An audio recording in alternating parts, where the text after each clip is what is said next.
How's it going, everyone? This is Brad Williams with Over 40 Fitness Hacks. I have my new season co-star with me, Tricia Nelson with Heal Your Hunger. How's it going, Tricia? Awesome. Good to be here.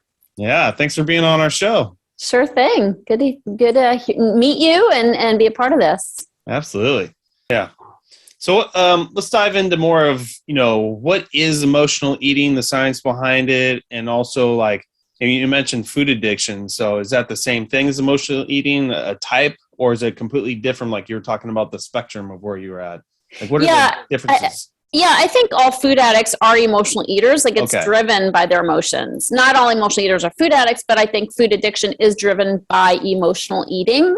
Like you're eating way beyond your nutritional need, way beyond your hunger, and you're literally trying to use the food for emotional reasons. And I'll kind of help out by pinpointing what those reasons typically are, or at least the top three.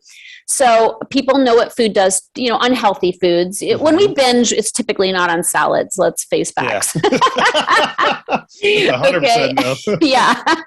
Sugar, carbs, fat, a caffeine. It's like we're looking for a hit. And so what is that about? Well, I direct people to something I call the PEP test. And PEP is an acronym, PEP. And the first, so we know what unhealthy foods do to us, but this is how to determine what they're doing for us. Why are we turning to these foods? How are they serving us? The first P stands for painkiller. So we use food to kill our pain, and emotional pain. Pain of a relationship that's not working out, pain of a job that doesn't fit us anymore, or a hellish boss, pain of a dysregulated child, or a parent that's sick. There's like unlimited amounts of pain in this world, pandemic and sickness and all this kind of thing. So we soften the edges of life using food, carby foods. Okay. So really, really important. The E in PEP stands for escape. So we use food to kind of check out, and this is when life seems a little daunting and overwhelming. So we have fear, we have kind of anxiety, free-floating anxiety. So basically, and it works. I used to get my favorite food, sit in front of the TV, and I was like in a whole nother world. So it works temporarily. Of course, you have to come back to reality, and then you have the reality of what you just did to your body. So that's disturbing.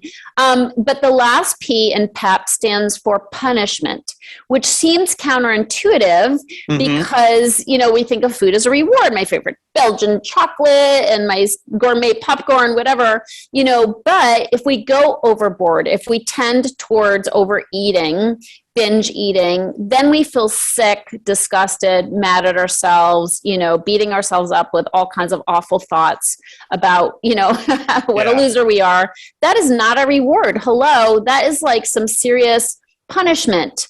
And it's like, why would we do that to ourselves? And it really comes down to the fact that we overeaters tend to be overfeelers, and we feel guilty about everything. And we're also hard on ourselves when we make mistakes. I've never met anybody harder on themselves than an emotional eater. Like we are so mean to ourselves. So, these are some drivers of our eating that don't, people might be listening and be like, I just like food. That girl's crazy, Yeah. but if you hear this, you can't unhear it.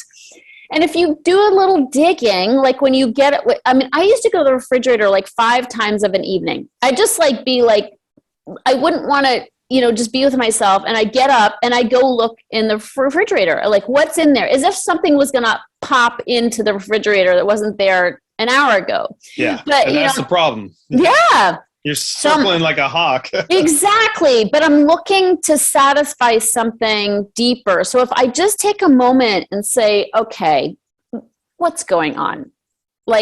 Is there something that's driving me? And you won't necessarily be able to pinpoint it right away, but just having a regular moment to explore, do I have some uneasy feelings, and what are those feelings? And go to PEP.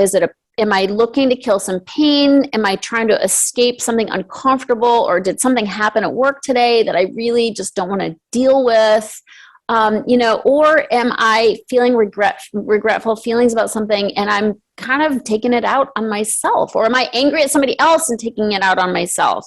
So just doing that little bit of digging can really change your relationship with food. Yeah, I think that pep needs to be right on your refrigerator staring at you. Yes, So, exactly. What's going on?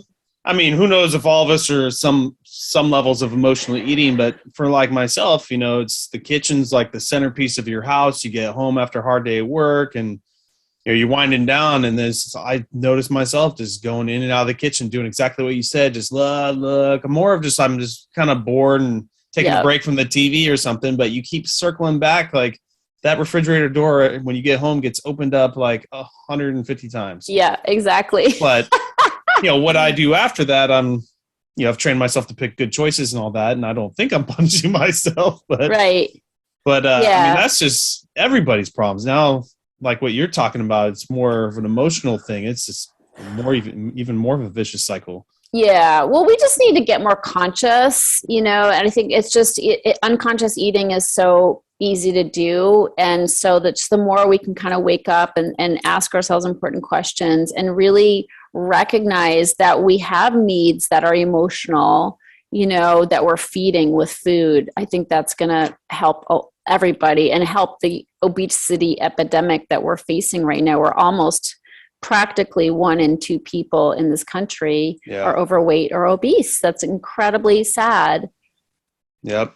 And what do you think about, like, is emotional eating, is alcohol, drinkers? Is that a type of emotional drinking? Is it kind of the same thing that they get home and they're going through the same struggles, everything, or is it just more of alcohol as an addiction? That's it.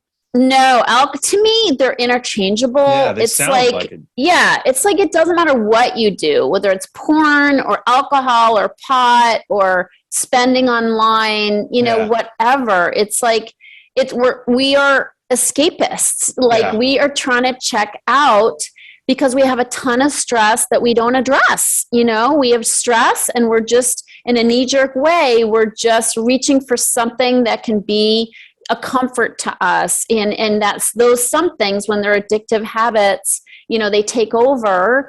And they also, when they're substances that hurt our bodies in excess, they cause a lot of damage, so we have to be looking for healthier things to reach for. Life's not easy. Life's not easy. So we need support. There's no question we all need support. It's just that, is it a healthy form of support or an unhealthy form of support? We have to have something. And that's why diets don't work, because they don't give us new tools for dealing with life. We take away all my coping tools, which are my carbs and my sugar and my fats. You take all my yummy foods away and I don't know how to deal. So I have to have new tools. I have to have healthy things to depend on. Otherwise, I will go back to the thing I know most. Yeah. And doing diets is just rules and restrictions. You're not educating yourself on, the certain aspects of each one. So no question. Yeah. 98% of all diets fail. I mean, they have a dismal success rate. We'll keep doing them, and if you search Amazon right now for diet books, you'll get 50,000 results, and they all basically say the same thing. So, it's like we're not lacking in information about what's healthy and what's not healthy. We're lacking on the ability to follow through on what we know. Yeah. And I think the psychology part, it's really the missing piece. So. Yeah. Well, cool. Tricia, how can some of my audience get a hold of you? Do you have a website, social media, I'm sure? You bet. You can reach me through healyourhunger.com, HEAL, healyourhunger.com. I'm also on Instagram at Tricia Nelson _ at the end of Nelson. And I do lots of posting for support. But you can, through my website, you can access my book. You can access my TEDx talk that just came out. You can take that free quiz that I talked about to find out if you're an emotional eater or a food addict, and where you are in between, if you're somewhere in between. So everything's there. My podcast too. I have a podcast called the Heal Your Hunger Show, where I go deep and talk about lots of this different stuff we've just brought up today. Very cool. Well, awesome. And my audience knows I'll always put all that info in the description and the details so they can just click on the links and get to you. But Awesome. Tricia, thanks so much for being on our show. Really appreciate it. And Thank you for having me. yeah, hopefully one day we'll get you back on again. Okay. Thanks so much. You got it.